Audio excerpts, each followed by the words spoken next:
there was just a shadow of a woman. Like, it looked, I describe it as like my nan, or the queen type, same like perm type hair. Okay. Did I just see something, or am I just going crazy? I thought it couldn't have been a person. Yeah. But then what could it have been? And then you're now living in this house in the next room to where that bathroom is. Yeah. But he was like, I've got to get out. I've got to get out of the house. Got to get out of the house.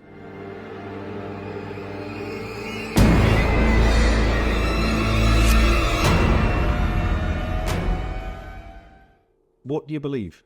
What do you believe about this house, number 333? Is it haunted? What are your thoughts behind stuff? I think there's something here. It's definitely something. I'm intrigued to see what happens or what will happen. I really think there's something that's, I won't say evil or anything like that. I just think it's weird. I'm intrigued. I'm right intrigued in this house. I love it. Totally different from downstairs. Totally different. Okay. Honest. What sort of feeling? I feel breathless. Okay. The last time when my face come up here, and I'm not lying to you now, I didn't feel right. Okay. I felt, like shortness of breath. As she got to the top of the stairs, she says, I don't feel right.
Welcome back to Beyond the Bay Window. On today's episode, we're talking to one of my oldest pals, Doug. A lot of you have requested that we got him on to have a chat with him about what he experienced in this house. In his first week living here, he saw something. He saw the lady, not in the bay window. He saw her somewhere else in the house. We're going to find out a little bit more about that today. So welcome, Doug. How are we doing? Okay, thank you. This is weird, isn't it? Yeah. I know you're mega nervous about doing this, and to be fair, I am as well, because it's the first time we've done an interview in the house. So here goes. I want to talk about, first of all, so the viewers know a little bit about you and our relationship, is where we first met. So we grew up together, didn't we? But do you remember roughly how old we were when we first met? Would have been about 4-year-old, 5-year-old, as brothers playing football. So together, Junior Blades, weren't yeah, it? yeah. And we used to hang about on sidelines, causing chaos.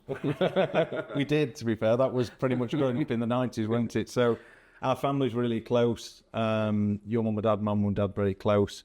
But we used to play the 90s games, weren't it? So you used to come round to my house, or I'd be at yours. We'd kind of live round at each other's houses. It was Kirby, kick can, Wembley singles and doubles, taking a football on the field behind my mum and dad, so just up the road from your mum and dad's. Playing street hockey. And roller hockey on the street. Times were a little bit different then, weren't they? Yeah. So there were no cars parked on the street like there are today. No. So on my mum and dad's cul-de-sac, we'd put a net at each end of the road, and there'd be, there'd probably a dozen kids, wouldn't there? Yeah. Rollerblading around the street and not caring the world. Times have changed a bit, haven't they? Yeah, definitely. But then technology came along, and you were one of the first kids I knew that got a PlayStation. So I used to be around at your house quite a bit, and we'd be sat watching Lara Croft on Tomb Raider. Yeah. Making old man stay in the fridge. That's it. That's it. Everyone knows that. If they played on Tomb Raider, people will know that out there, locking the old man in the fridge. But then we got to we went to school together, went to the same school together, but you were in the year below me because there's about 2 months age gap between the two of us. Yeah. So you started an apprenticeship as an electrician. Yeah. You were, 15, 16 years old? I was 17 when... Were you 17? You started electrician, yeah. Fair play. Did you do college before that? Yeah. Okay. Still doing electrical though, but it was just, yeah. We didn't see a lot of each other from sort of 15 leaving school to then you going off and doing your thing at college, an apprenticeship. I went off into the motor trade and started an apprenticeship. And we didn't really see each other until we got to about 19 years old and you got a phone call from me. So that phone call was, as I said before, you're one of my oldest pals. So as much as we didn't see much of each other through those years, I could always pick up the phone to you if I needed to, and I'd sometimes see you in a pub and say hello. But then I phoned you because I was going for a split with my partner at the time, and I said, I've got a 3-bed semi-detached house. You probably remember the phone call. Yeah. Come round and have a look. If you want to come round and have a look, there's a spare room with your name on it. And you came round, I think, pretty much that day. Yeah, I remember it phoning me up and says, do you fancy it? And I was like, I remember being at my mum's and thinking, I might do this, get me out of the house. A big change at 19 years old. Yeah, and I remember coming round, not to expect what I was going to be expecting. Exactly, yeah. So your first impressions then, you've come round to my house. I think on the first time you came round, it was either Friday or a Saturday, you came round after work and I walked you around the house, I took you up into the bedroom and I remember you just saying, I love it, when can I move in? Yeah. But what were your first impressions on the house when you moved in then, not knowing what you know now? To be honest, it was just like a normal house. It didn't, nothing other than it were like sharing a mate. It's going to be exciting times sharing a place with my mate and wondering what were going off, what were going to happen, what things like friends do. Yeah. Okay. But yeah, there's nothing untoward. No, not at all. Okay. So I'm going to take you back to, and we've had this chat before. I say it's having an interview, and it's not, is it? It's a chat. It's two mates sat around the table having a chat. But I want to take you back to the first week when you moved here, and there was a particular Friday where something happened. Now, this is something that I didn't put in the first book, in The Lady in the Bay Window, and I remember having the chat after you listened to the audio book. You waited for the audio book to come out and listened to that. Yeah. And you said, why have you not put my story in there from when I first moved in?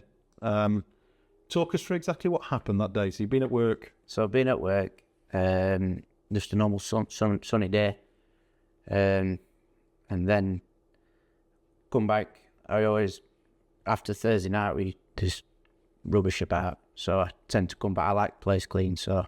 That was poker night on the Thursday, wasn't it? Yeah. So I thought, I'll just tidy up, hoover up, and then have a shower and I go to a pub near here. So did all my tidying up. Thought, right, come on, I'll go upstairs now, shower. Yes, in the shower, as I'm washing my hair, I used to have a hair then. Viewers can't see you. You've got he's hiding it. Yeah. And there was just a shadow of a woman at the window, like appearing, because you used to have a shower curtain then, and the shower curtain was like tilted, as though someone were holding it, and a woman was looking. Like it looked, I describe it as like my nan, or the queen type, same like perm type hair. Okay. Like, so I'm rubbing my eyes and I'm like, what? And the shadow just moved back. The curtain moved. And I'm like, have I just seen something there? I'm like, no, it can't be. Carried on having my shower. And I thought, I'll just look anyway. So I looked round. Nothing there. The door was shut. Yeah. So I'm like, I must be just going mad. And you're in the house alone. I was alone in the You've come house. You've locked the door behind you. Yeah. I presume, as we normally would. Yeah, I always kept doors locked. And even the thingy door, I always put all my stuff in front of the door so nobody could just walk in. Yeah. But there was nothing. My clothes were still in front of the door, so the door hadn't moved. Yeah. And yeah, I thought, I must be just going mad. You know? Did it? I mean, you're saying it's the shadow of a woman. Did it look like? I know it might sound crackers, but did it look like a person? Could you see a body? Could you see? Is it an outline? What was it? It was like an upper. It just looked like a woman, like an old lady. Right. Like I say, she got the same physique as me nan. And she was like, but it was like a shadowy look. So I could tell what the shape of what it was. Yeah. But yeah, it was just weird. It's like a weird look. Could you see her? Was she looking at you? Could you see her eyes? Could you see her Just- facial features? Just this, like it's hard to describe it. When you see something, when someone looks at you and it's like all quick, it's like a blurry thing because it happens so quick. Yeah. But I distinctly remember the shape of the person. Yeah. And how it was. But like, it was quick and and you're just telling yourself, did I just see something or am I just going crazy? Yeah. So you jumped out of the bath at the time, I think, and had a look around the house as anyone would. Yeah. Thinking, is it I mean, at the time, did you think it was a real person or did you think it was some sort of spirit or ghost or something? What were your thoughts? What was going through your head at the time? To be honest, I when I saw the door was shut and the clothes were still on the door, like in front of the door, I thought it couldn't have been a person. Yeah. But then what could it have been? And I'm thinking, I don't know. Could it have been a ghost? I don't know. Okay. So how long was she there for? Obviously you've seen her come behind the curtain. It's obviously the bathroom's changed quite a lot. Yeah, It did used to be a curtain there.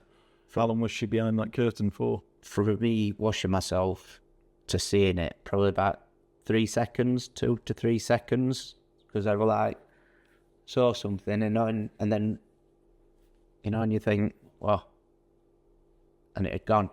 Okay. But I saw the curtain move, which was weird. I remember you saying this to me when you first came back and told me this. So, I mean, we're talking 20 years ago here when this happened. Over 20 years now. But I remember when you first told me this and you were sat at this table talking me through it for the book. And I was discussing it with you and I could see the look in your face that you were like, I can't believe you didn't put this story in there. I can't believe you didn't put the story in the book. You could see the shock in your face at the time about what happened. So what do you do next after something like that? What did you do next? You've got out the shower, you've got out of the house and looked around.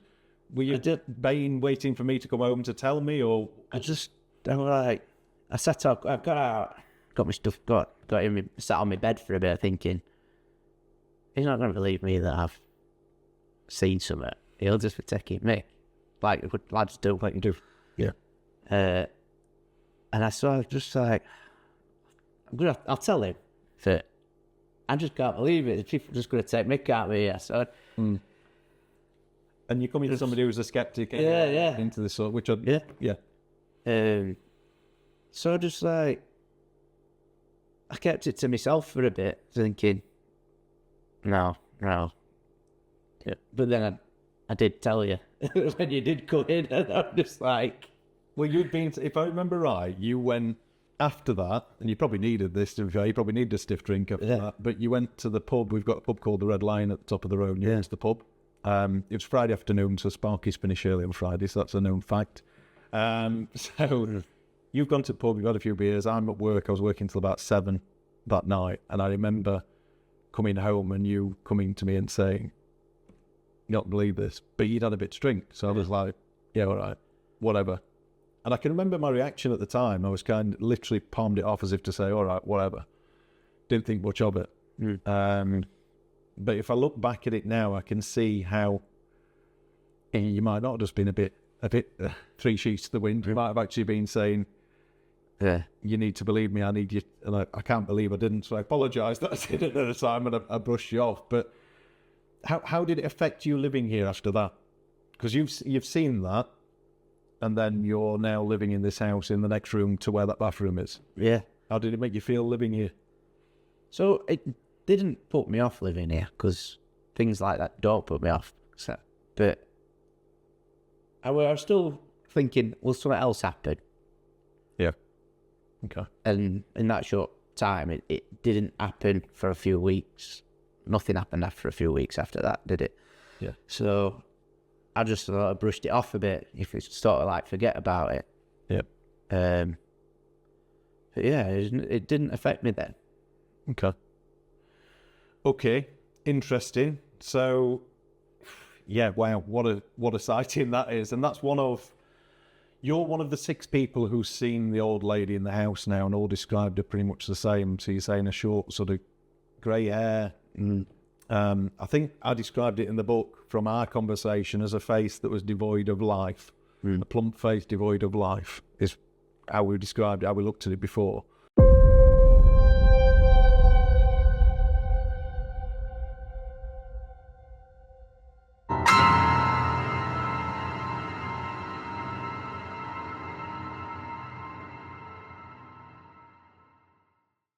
Now, in that first week when you moved in, there was a good friend of yours called Dan, who became very good friends with me as well. He moved in, didn't he? So you'd contacted him. There was another spare room at the front of the house, the box room.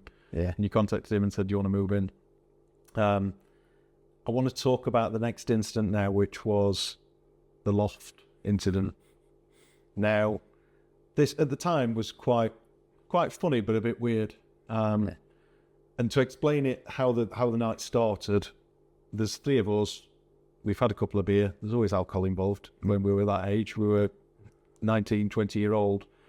We've had a couple of beers. It's got to about 10 p.m. at night, and I'm telling you about the first couple of sightings of this old lady in the house. Now, you will have brought up your sighting at the time, I'm sure, because that was within a few weeks. And then we started sort of questioning, is the house haunted? Could it be haunted? And I think it was you at the time. You mentioned, have you looked up in the loft? Yeah. Now, to explain where the loft is, the loft hatch is literally outside. If you get to the top of the stairs, the loft hatch is right above you, just there. It's just outside where your bedroom would have been, which is now my office at the back of the house, my stepson's room and my office.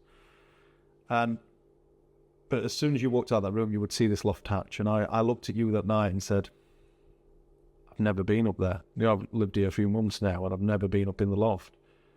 And you said, well, let's go and have a look then. So 3 drunken lads on a Thursday or whatever it was at 10 o'clock at night decided, let's go and have a look. We'll go up in the loft and see what we can find. Now, me and Dan were I was quite a bit taller than you, but Dan was definitely only a little bit taller than you at the time. We decided it'd be a good idea to put you up in the loft, and you were well up for it. Yeah. And you'd had no steps. We had no ladders. And bear in mind, this is a 1930s semi-detached house with ceilings that are what? 11 foot high, maybe touching 12 foot high upstairs, and we've got no ladders. So it was a bit of a silly conversation when we had a drink, but it was, shall we go and have a look, see what's in the loft? And we decided you were the culprit that was going to go up there.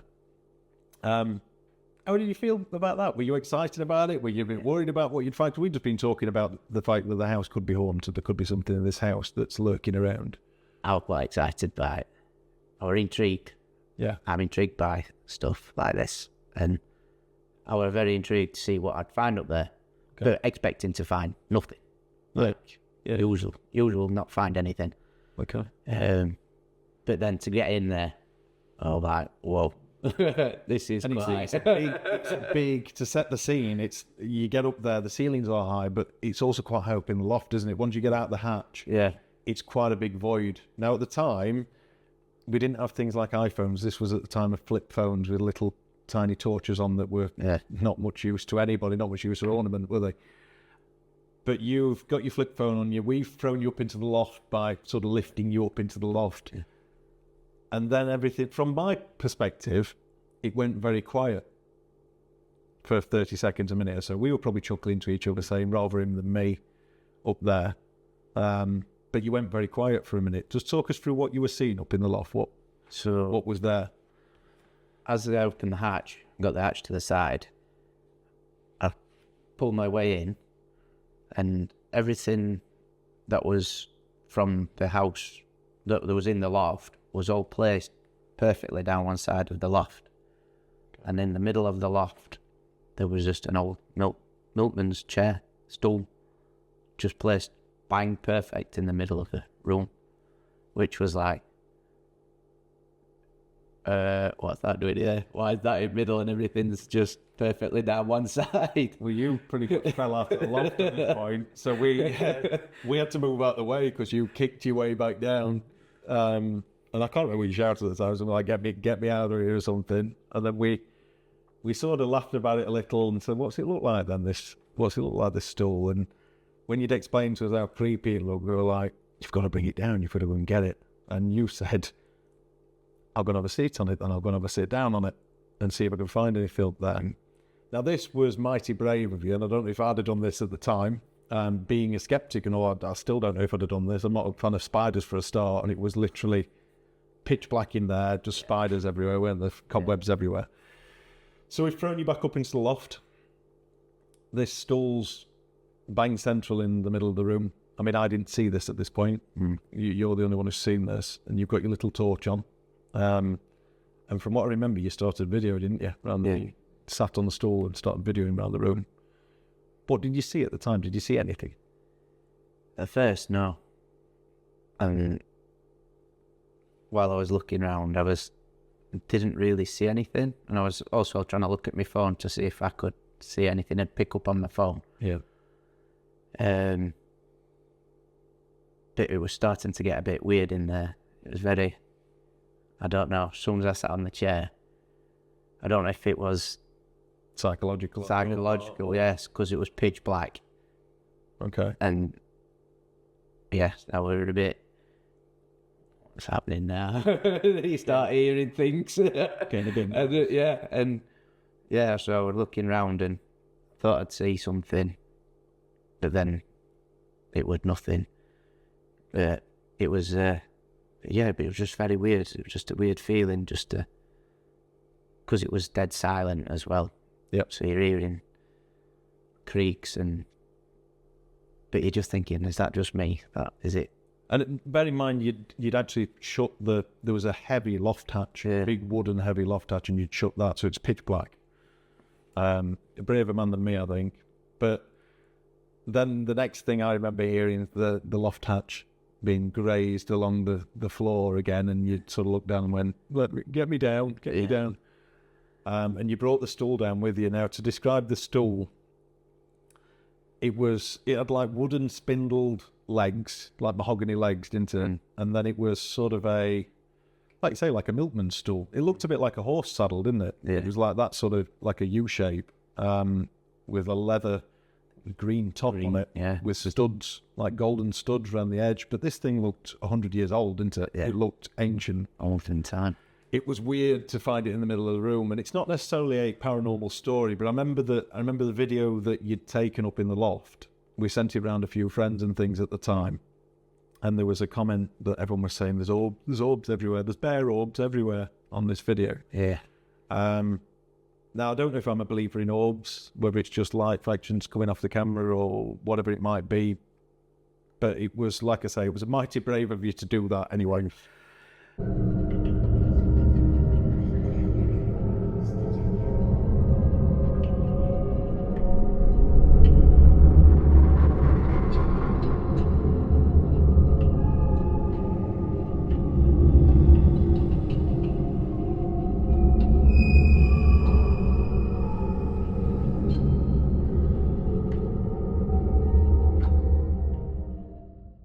Now, I want to talk about the next thing that happened, and this was one of the strangest things that I've been involved in the house, which was when we were watching the Manchester Derby on a Saturday afternoon. It was about 5:30, I think, one Saturday afternoon.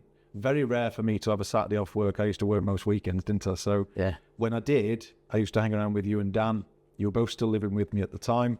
Probably 6 months after the loft incident, this. So we're still 19, 20-year-old. Yeah. I remember the day we pretty much spent the day having a drink, having a bit of a laugh, watching the football or watching Jeff Stelling on Soccer Saturday and just relaxing in the front room. But we'd invited 3 friends round as well. Now, I'd changed all the names in the book, including yours. Your name's not actually Doug. My name's not William. But I'd changed the other guys' names as well. So we've got sat on the other sofa, we had Ben, Bungle, and Brad. Now, these sofas were 3-seaters. And if you can imagine the setup, as you walked into the front room, we've got a sofa at the back wall, got a sofa on this side. There was me. I can't remember if it was you or Dan sat next to me, but all three of us were on this sofa here. So were you on the left-hand side at this stage? And we're kind of cramped onto this sofa, and we've got a poof in the middle of the room where we've got his feet up on.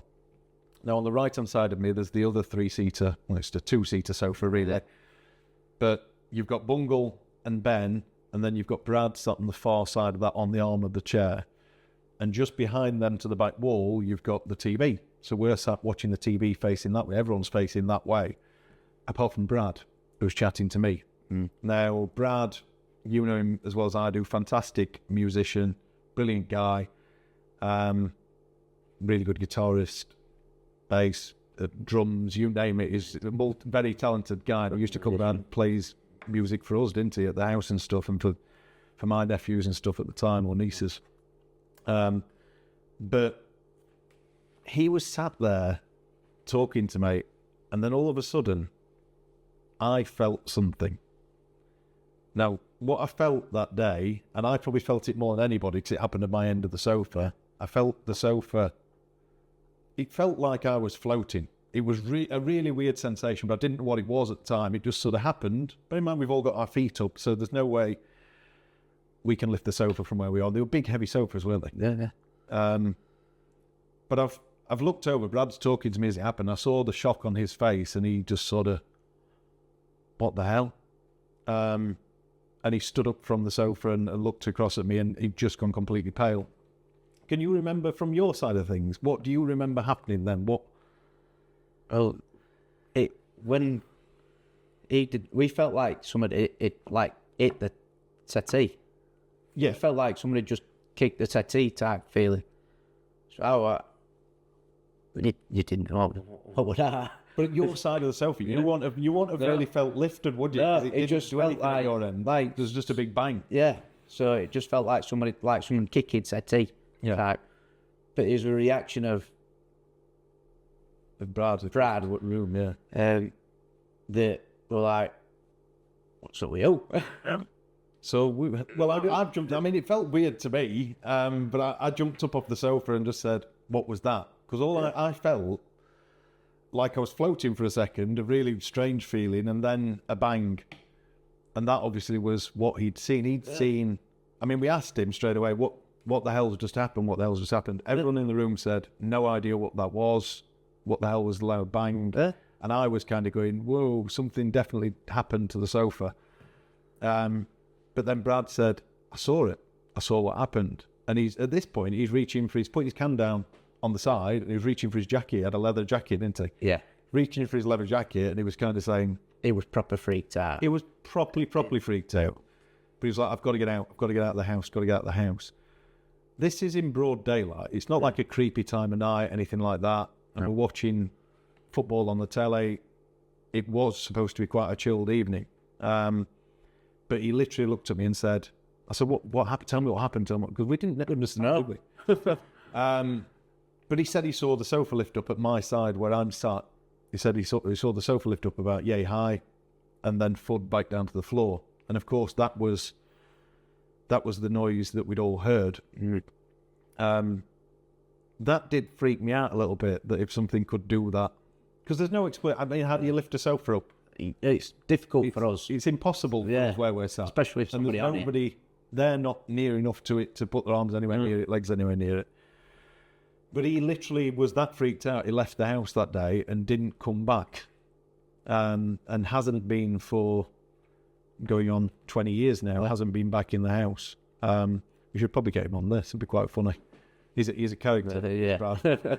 So it'd be quite funny to get him on. But yeah, it freaked him out that much. He left the house and said he wasn't coming back, and he stuck to his word. Yeah, I don't think he would come back. You don't think? No. Well, It did freak him out that much, and he's into that stuff. he came to the stage show, didn't he? Yeah. He came to my stage show. Yeah. But I couldn't imagine him coming back after that. It freaked him out that much. And bear in mind then, we were that close-knit as a group of friends. We would see him 2 or 3 times a week. He'd come round to our house. Yeah. So for him to just stop coming round completely, it's got to be a big, big thing to happen. Yeah.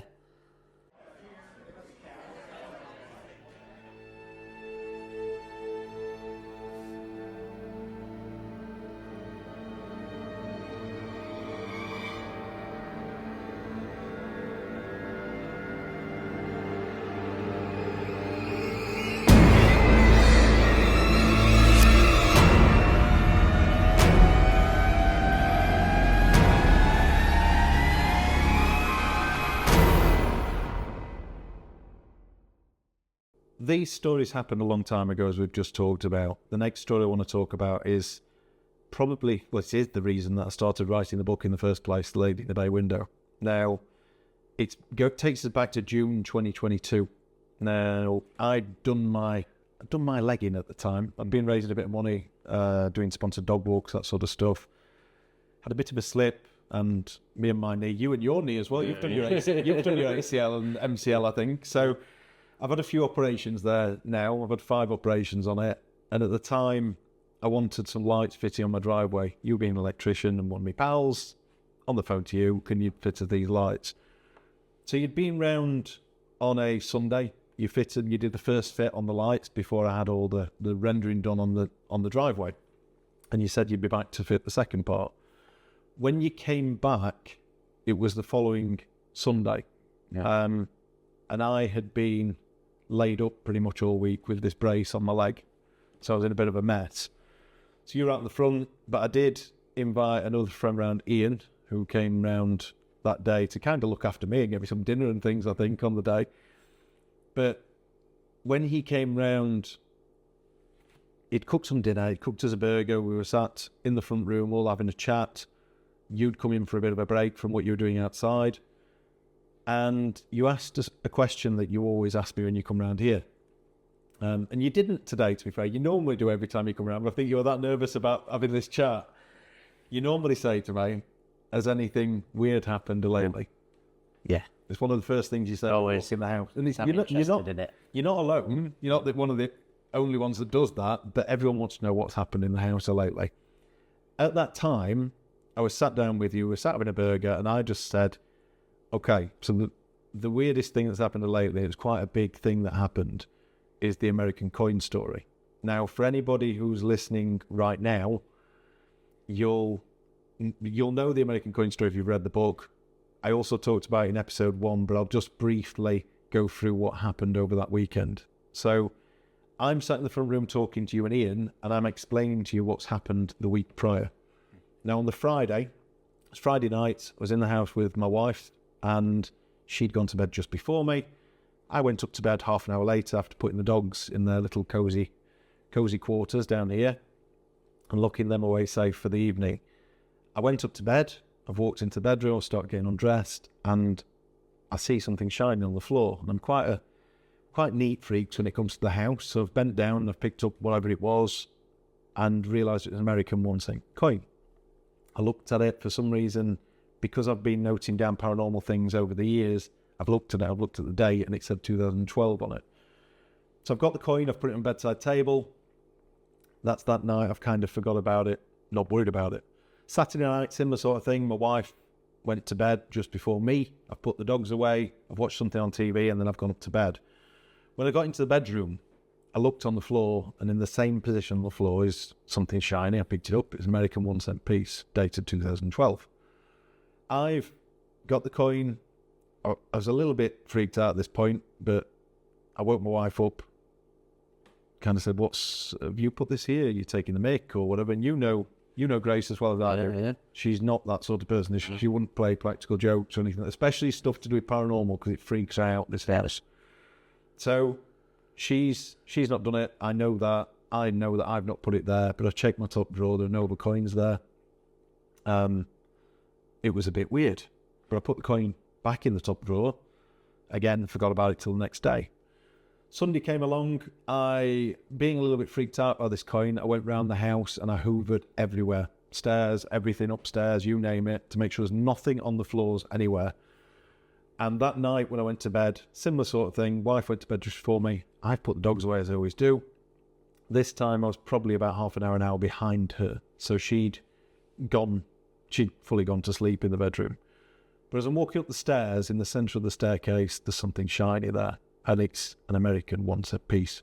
And it's got the date 2012 on it. So I assume it's the same coin, but I'm not certain. But I've walked into the bedroom and opened the drawer, it's not there. So I'm assuming it's got to be the same coin. But why is it appearing again? So I passed it, well, to be fair, Grace kind of snatched it off me and said, "You've just woken me up. Can't believe you woke me up to tell me you found an American coin again. Give it here." She put it on her bedside table. The Sunday comes along, and I'm still explaining this story to you the week after. But on that Sunday, the week prior, I've gone to bed that night and I'm Googling why I'm finding American 1-cent pieces in my house. I've got my laptop on my knee in bed, searching why I'm finding American 1-cent coins. And people are saying because it's spiritualist people were generally the people saying that there's somebody coming to visit you from America, which was weird because Paul, who you know, who used to live here as well, has moved to the States and he was coming back for the first time in, I think, 10 years. He's coming back for the first time and he's going to come and visit the house the next week, which was strange when you start reading into things like that, if you do read into things like that. But Monday morning, after that weekend, I've woken up, I've walked around the end of the bed, I've grabbed my towel, I've gone in the bathroom, I'm having a shower, and the next thing, same room where you've seen this old lady peer around the curtain, by the way. Yeah. I'm in there. At this point, it is glass. It's the glass that you would see now, and something slaps me on the back of the calf. And I knew it was going to be the coin before I looked down. So looked down in the bath. You heard it sort of jingle as it hit you heard the noise of a coin dropping on the floor in the bath. And I picked it up, 2012 American 1-cent coin. I then continued to tell you this story because something quite strange happened after that where I left it alone for a while during the day and I phoned my dad. So I'm speaking to my dad about this coin and he says, go and have a look upstairs, go and check where it is still. And I said, well, it's on my bedside table. I've taken a photo of it. There were still water droplets around it from being in the shower that morning. And as I've rolled it off the side, I've got the phone to me ear talking to my dad and I've rolled it off the side and I looked down, there were 2 American 1-cent coins. So one dated 2012, one dated 2014. Now, if we fast forward a week, I'm sat in the front room talking to you and Ian about this. You've asked me if anything weird's gone on, anything strange. I've just told you that story. But as I'm telling you the story, I can see your face. And you were going paler and paler and just looking a bit weirded out by it all. And I remember when I'd finished, I kind of looked at you and said, are you all right? I thought it was probably there's somebody in a burger or something. Ian had cooked the burger, so I'm thinking, are you all right? And you said something to me about what happened to you that Sunday before. So the Sunday, the day before the coin was thrown at me in the shower, the third night on the bound side, found this coin in the house. What happened to you that Sunday? So I get home when I was from here. Yeah. So got home from here, a bit scruffy from doing what we're doing outside. So my partner at the time took my clothes to wash. Emptying my pockets because she has to check for screws because the amount of times I've brought washing machine with the screws. So she was checking my pockets to find the American coin in my pocket. American 1-cent piece. Yeah. And I was like, what's that doing in there? But at the time, obviously, you don't know anything about this. I'm not mentioned any of this to you. I thought, chucked it on side. They'd think out of it. Well, she did anyway. And then the week after, I come to yours. And I'm telling you that. And you're telling me this. So I'm like, can I tell you something? Well, I think you said at the time, your bloody spirit said better not have followed me out. Yeah. And it ended up, I think you brought me that coin round a couple of days after that. You went, here, you can have that. Which you brought me the coin back. Because I normally just get rid of it. Or something. Yeah, it's very, very strange. But I've now got the 3 American 1 cent coins. So I've got all those 3 together now, which I'll share with you after you can have a look at those. But very, very weird. It's just a weird story, isn't it? Yeah, It just kept appearing. And I didn't put it in your bloody pocket. But No. I was laid on the sofa. I couldn't go anywhere near anybody. Nothing I could have put it in my pocket because my trousers were on me and nothing. I'd not put anything in my pockets Yeah. to be a coin in there. Or nothing. Very strange. Very, very strange. But it just added another layer. You coming back and telling me that added another layer to the story, which was just amazing. And after that happened, Ian turned around and said, wow. After you'd explained all that, I'd explained my side. He then turned around in that front room that day and said, you should write a book about this. Yeah. It'd probably earn a few quid. And I said, I might do it actually instead of the sponsored dog walks, which I clearly can't do with my knee like this, I might do it as something for that. And I started writing that day. So it was pretty much you and Ian were the reason why I started writing in the first place, which was brilliant. So, Doug, thank you for coming and talking to me today. Before I let you sneak off, it's absolutely boiling today, isn't it? So before I let you sneak off, I just want you to look back at a few things. After everything you've experienced, what do you believe? What do you believe about this house, number 333? Is it haunted? What are your thoughts behind stuff? I think there's something here. It's definitely something. I'm intrigued to see what happens or what will happen. I really think there's something that's, I won't say evil or anything like that. I just think it's weird. I'm intrigued. I'm right intrigued in this house. I love it. I know. Brilliant. A lot of people do now. People just phone, can you come round to have a sit down? And you see, You've stopped a few times. You've stopped and looked after the dogs a few times, haven't you? Yeah. And nothing's happened. No. It was nice. But you did bring your sister round once. Yeah. This was a bit strange. Talk me through what happened. She was hesitant about coming in. And so I was like, okay, I'll just make sure everything's all right, make sure there's no creepy things that's happened or what have you. And yeah, so I walked around the house and I come back to the car and says, are you sure you're not going to come and have a look? Just have a look round. Yeah. And she's like, okay. So I walked around, I'm there talking, see if anything had happened. Like asking out. Yeah. Asking out. Anybody there, because she to freak her out a bit. Yeah. But nothing. And then he goes and says, well, I showed her where my bedroom used to be. And so went upstairs. As she got to the top of the stairs, she says, I don't feel right. Okay. She says, right, what's up? She was like joking. And, no, I don't feel right here. I feel all my hairs on the back of my neck have just stood up. I don't feel right. Right? What do you mean? She said, I need to get out. I've had enough now. And we had to leave. Yeah. And she says, I just don't know what it were. I just didn't. There was something that just made me feel like staticky, really weird. And out of British out of breath as well. Yeah. She's like tight chest and out of breath and stuff like yeah. a panic attack sort of thing. Which is really strange because when that happened at the top of the stairs, where you showed me the exact spot where it happened. Mark from Ghosts on Trent, the paranormal investigation team that came round to do a 24-hour investigation, that's where he got to when he stood there and said pretty much the same thing. He was saying he was tight-chested and out of breath and it just didn't feel right. Something fell off, which is really strange. Really, really strange. The two people feel the same way in the same house, but like you say, nothing happened that day, and you keep volunteering to look after my dogs, hoping that something will happen. You've even brought your daughter into the farm at points to see if anything happens to her. How old does she now, Liv? She's 15. 15. So yeah, she wants something to happen as well, doesn't she? I've never liked it up here though, mate. I've got a mate who won't come upstairs. He has his haircut, and I always say, go and check your haircut in that mirror, and he won't come upstairs. Feels strange up here to me. Yeah?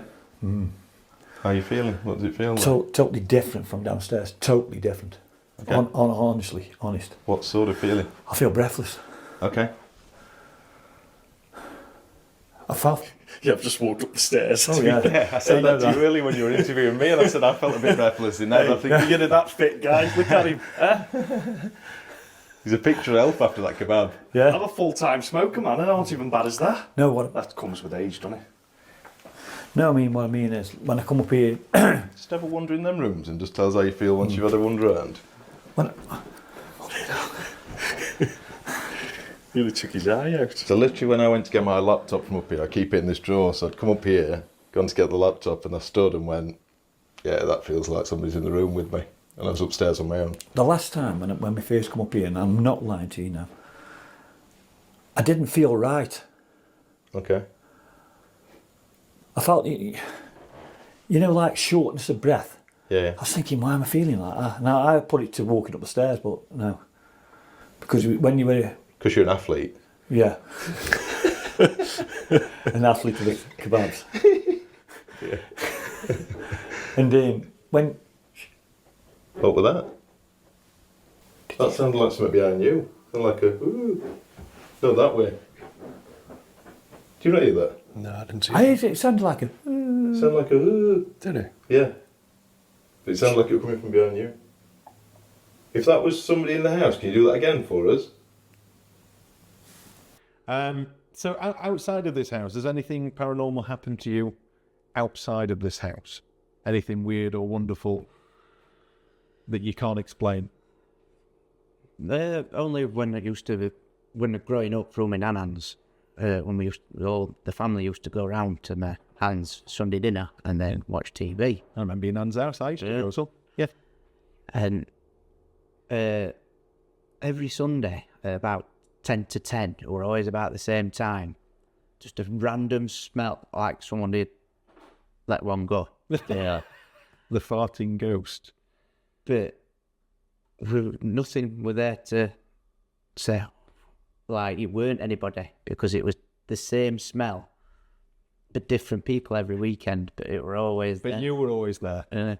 Not always, it weren't me. I love that. But yeah, and that's what it's like, got me interested. And a couple of other things happened in my nan and granddad's house, like glasses moving and things like that. Yeah. But it was just like, growing up, it was a joke. Oh, ghosts here, just a joke. But yeah, things used, like at my nan's house, always used to. That's So I always, poltergeist activity. Okay. I was going to ask you, would you ever stay here again? But I know the answer to this question. You 100% want to. So that's answered. And what advice would you give, as a last question, to anybody coming in this house? What advice would you give to them? don't be expecting to see anything, because I think the more that you want and expect to see something, I think it's as like a thing that it won't be. You'll not see anything. It's the more of you just act normal and you're going about your daily life. That's when things, noticing things, I think. That's interesting, because I've actually spoke to, there's a couple of guys, Justin, Paranormal Monkey, and Beardo Gets Scared, YouTuber. I've invited them to their house, and that's what we're going to do that day. We're just going to act normal. We're going to have a game of pool, have a game of darts, have a beer, just relax, because that's when things tend to happen in this house. It's not when you're asking out or... Yeah. And I still haven't seen the lady. I want to. Crazy. I want to. She doesn't like you. I don't blame her. But no, Doug, thank you ever so much for coming around and spending some time talking us through this. I'm sure people will love it. They've wanted you on here for ages. For having me.